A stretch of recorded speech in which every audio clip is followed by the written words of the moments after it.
Welcome to overcast Fair Lawn, New Jersey, where we're taking a look at my 2014 Jeep Wrangler Sport.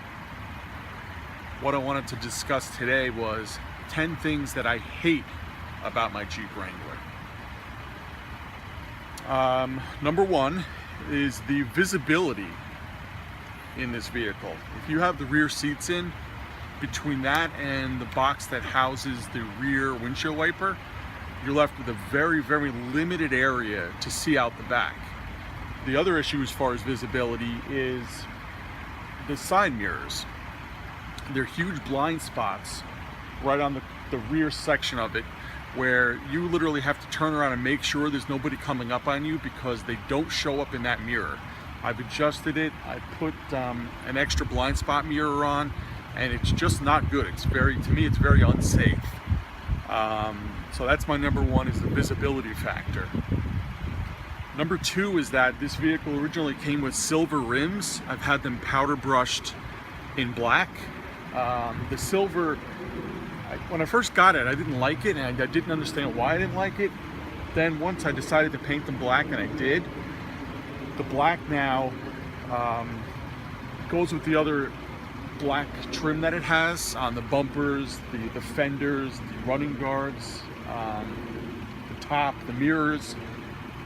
Before you had that, and then you have silver rims. It just was too much of a contrast that was unnecessary, and for me it didn't work. And I've actually gotten compliments from people that have the silver rims saying how much more they like the black, and I tell them the same thing. I just went and got them sprayed. It was like $150 to have the 5 wheels done, and it was well worth the money. And it kind of did away with that hate, but initially it did come with that, so I list that as my number two, the silver rims. Number three is the steering wheel controls. They're really easy to get to, but the problem is if you go to palm the steering wheel to turn, I particularly do that when I'm going in reverse, I have a tendency to always hit one of the phone options. So as you're going, all of a sudden it's, please speak whatever option you want. And it's a pain in the butt to get off, and it's distracting now while you're trying to back up. I kind of wish there was some kind of cover or guard or on-off toggle switch or something that, if you did hit it, it doesn't activate it, because it is kind of a pain, and it's nothing you can avoid. So that is my number three, the steering wheel controls. Number four is the soft top. Now, I know a lot of people love their soft tops, and this particular Jeep came with a hard top, soft top. So I took the hard top off. Pretty easy to do. It was only a few bolts, and you get a buddy and you lift it off, it's done. The soft top needs to be both buttoned on and velcroed on, and it needs to be heated because it's too small initially. I found it was a complete waste of time, and it was not worth doing. It was not worth dealing with it. If I want my top off, I just take the hard top off. The soft top is just designed that it's like a convertible top where you just fold it back, so it's supposed to be easy, but I don't know, I didn't find that. I found it really to be more of a pain in the ass than anything else. So I took it off, and it's permanently now up in the rafters of my garage. And actually I went to try and sell it, but they're not even worth like $200, so it wasn't even really worth selling, and I'm not going to throw it out. So it just sits up in the rafters, and I don't bother with it. So again, that's my number four, is the soft top. Number five is the ABS system on this Jeep.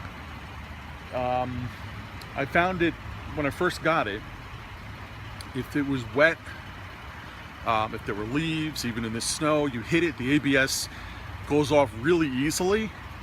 So I actually upgraded my tires to the tires that come with the Rubicon.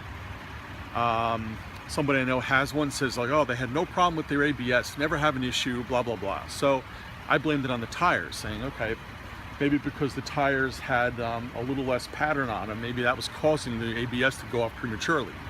So I got the new tires, and it did not solve the problem.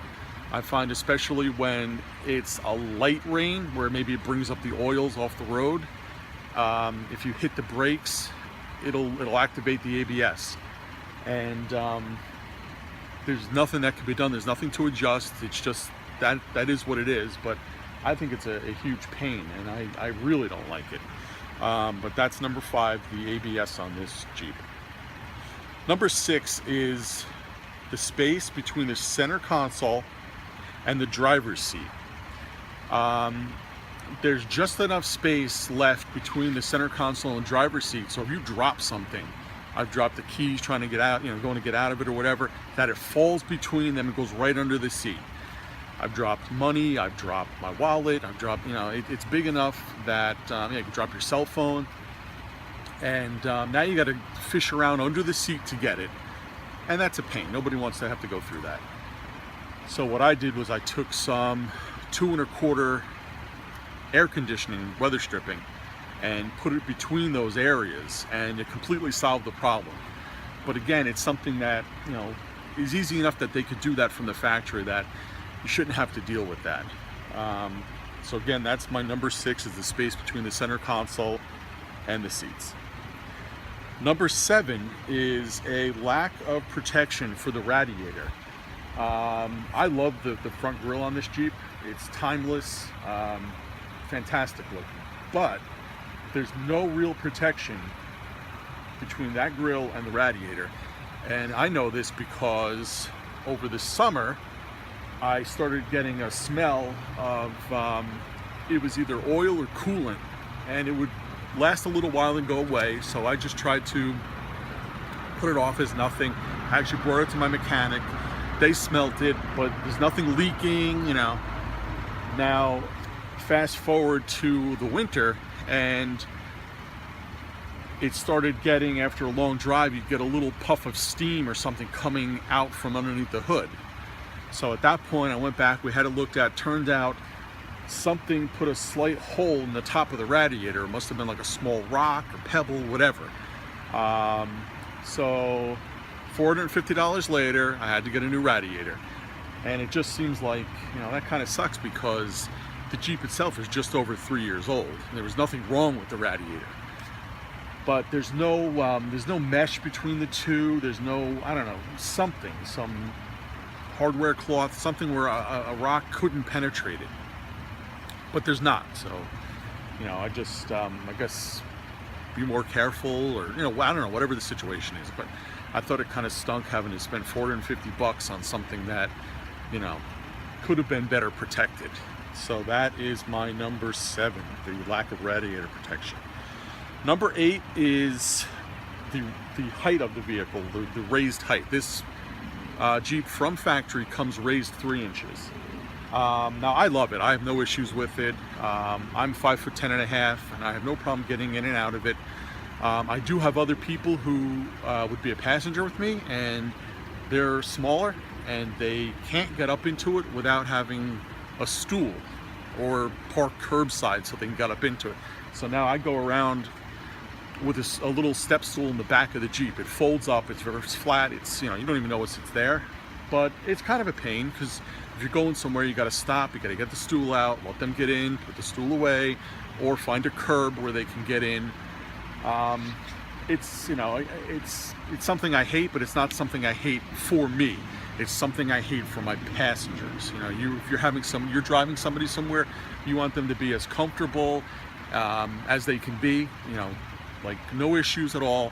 And it's kind of a pain saying, all right, I'm going to pick you up in the Jeep, and they're like, can you take such and such? And no, this is what I have. This is what I'm driving today. So again, it's not something I necessarily hate, but it's something I hate for passengers who have a hard time getting into the Jeep. So that's number 8, the raised height. Number 9 is the lack of storage with the back seats in. If you have the rear seats in this, there's only about 10 inches of space that you can put stuff. It's very limited. Now you can put the back seat, the back portion of the back seat down. It does fold down so you can get some other stuff in there, but it's still pretty limited. I have taken to driving with the back seat out. It helps with the visibility problem, and now it helps with the storage problem. And you can fit a ton of stuff back in there now, but you can't fit passengers in the back because, again, you have no back seat. So that's something that I hate about it. My wife has a truck, so I could use that. But if I'm stuck, with this, having to pick stuff up and the back seats in it, you're kind of limited. It's, I'd almost put it down to it's almost as bad as like my C5 Corvette. I mean, it's really very limited what you can fit in this Jeep with the rear seat in. Again, I took the back seat out, so it did solve that problem. So number 9 is lack of storage with the back seats in. Number 10 is that there are no supplied mirrors for when you take the doors off. Big part of owning a Jeep is being able to remove the doors, being able to remove the freedom tops, being able to remove the rear roof and drive around in the summer if you're going down to the beach or you're cruising around town. It's really, it's a sense of open road freedom. I love it. But without those side mirrors on, you're gonna get pulled over, you're gonna get a ticket. It is illegal to have a vehicle in New Jersey without having side view mirrors. So you have to go, which I did, and you have to purchase them separately, which isn't a problem. I mean, they were $50 for the mirrors. It comes with all the hardware, it comes with everything you need. So that's good. But again, I think it's something that should be supplied, or maybe even when you buy it, the dealer should say, hey, listen, if you're taking these doors off, you're gonna need this, and get an add-on sale for themselves. But I didn't even know about it. Somebody else that owned a Jeep said to me, hey, make sure you don't drive around too much with the mirrors off, because you're going to get pulled over for it. And I don't want to get a ticket. It's one of those things too, once they pull you over, they start looking at all other stuff. Not that I think I have other things I'm going to get tickets for, but you never know. You can have a license plate frame on in the state of New Jersey and get a ticket for it. So if they want to be creative and give you tickets, they're gonna, and I'd rather not put myself at risk with that. So I did buy the side view mirrors. Ultimately, I wish that Jeep did provide them, because it is a necessary thing in order to drive with the doors off. So that is my top 10 things that I hate about my 2014 Jeep Wrangler Sport. Thank you for watching, and I will catch you later.